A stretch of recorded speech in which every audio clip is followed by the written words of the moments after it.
de Reboco de Recife.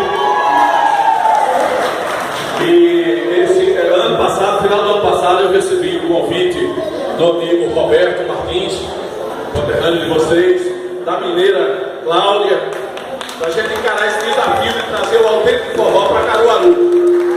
Eu aceitei o desafio, a gente fez uma reforma bacana. Eu queria pedir desculpa por alguma falha, porque a gente está começando hoje. Mas especialmente eu queria agradecer a vocês a confiança de estar aqui conosco para curtir um autêntico forró. E hoje nós teremos grandes atrações.